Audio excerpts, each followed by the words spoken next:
महाराष्ट्रामध्ये आत्ता आदिशक्तीचा जागर सुरू होत आहे.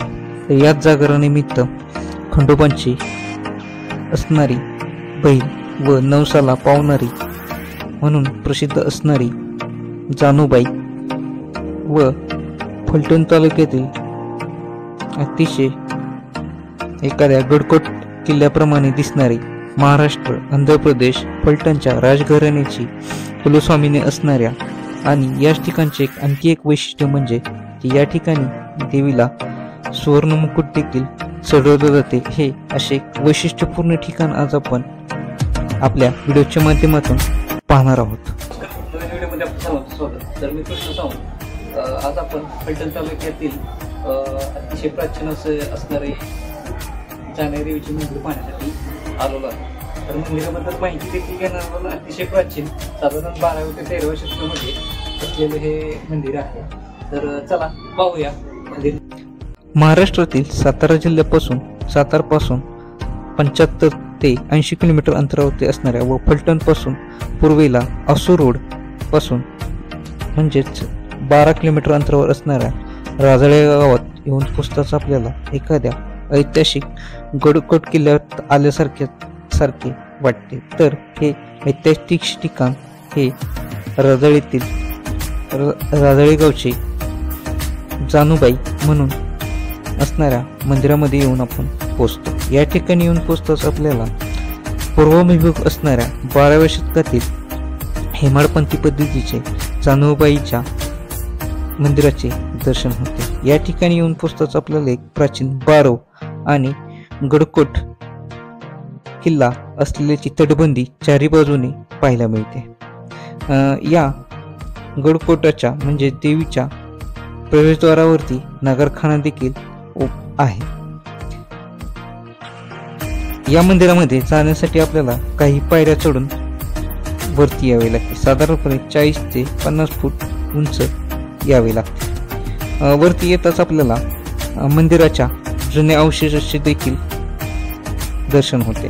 त्याचप्रमाणे समोर पाहता क्षणी आपल्याला श्री गणरायाचे आणि हेमाडपंथी पद्धतीचे असणाऱ्या मंदिराचे आणि शिखराचे देखील दर्शन होते.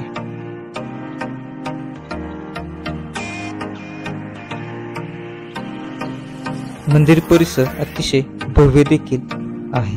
हे मंदिर आपल्याला कल्लेलेचे देखील पाहायला मिळते. मंदिराच्या नगरखान्यातून आपण पाहिले तर आपल्याला संपूर्ण मंदिर परिसर पाहता देखील येतो.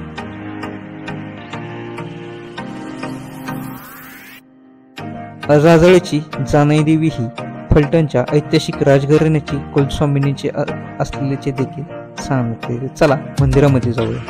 मंदिरामध्ये येऊन पोचताच आपल्याला सभामंडपामध्ये संपूर्ण सभामंडप हा दगडी खांबावरती पेरलेल्याचे पाहायला मिळते. या मंदिरामध्ये मूर्तींचे किंवा कलाकुसर अतिशय जास्त प्रमाणामध्ये पाहायला मिळत नाही. या मंदिराच्या गर्भगृहाच्या प्रवेशद्वारावरती आपल्याला आकर्षक असे नक्षीकाम केलेल्याचे पाहायला मिळते आणि गणरायाचे देखील दर्शन होते. गर्भगृहामध्ये येऊन प्रवेश करताच आपल्या क्षणी आपल्याला जानूबाईच्या तांदूळ स्वरूपातील देवीचे दर्शन होते.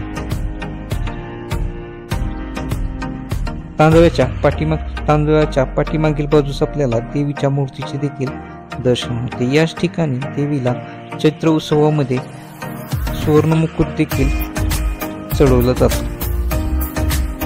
यात्रेचा चैत्र उत्सवामध्ये या देवीला सप्तमी अष्टमीला देवीला पुरातन दागिने देखील घालण्यात येतात. हेच येथील देवीच्या यात्रेचे प्रमुख आकर्षण असते आणि देवीची यात्रा देखील मोठ्या प्रमाणात भरवली जाते. या ठिकाणी घटस्थापना श्रावण महिन्यातील अनेक भाविक या ठिकाणी दर्शनासाठी मोठ्या प्रमाणावर येत असतात. महाराष्ट्र आंध्र प्रदेश अनेक ठिकाणाहून या ठिकाणी देवीला नवस बोलण्यासाठी व नवस फेडण्यासाठी देखील भाविक येत असतात. मंदिराचे शिखर पाहताच आपल्याला या शिखरावरती आपल्याला पाहू शकता की अनेक देवदेवतांच्या मूर्ती देखील पाहायला मिळतात. हे मंदिर आपल्याला कल्लेल्याचे देखील पाहायला मिळतात. हे देखील मी तुम्हाला पुढे सांगतो. या मंदिर परिसरामध्ये अनेक देवदेवतांच्या मूर्ती देखील आहेत. हे मंदिर देवी किंवा हे मंदिर प्राचीन असल्या कारणाने या ठिकाणी राजघराण्यातील अनेक व्यक्तींचे येणे जाणे देखील असलेल्याचे सांगण्यात येते. त्यामुळे या ठिकाणी शिखर शिंगणापूर फलटण या ठिकाणाहून येण्यासाठी देखील भुयारी असलेल्याचे देखील सांगण्यात येते.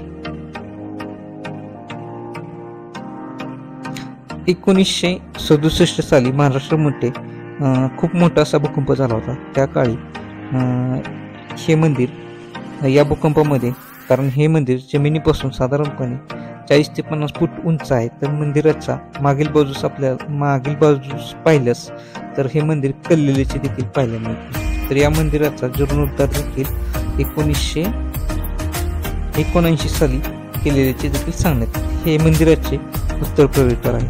याच उत्तर प्रवेशद्वारावरून आपल्याला पाहतात आपल्याला मंदिर कललेल्याचे देखील जाणवते.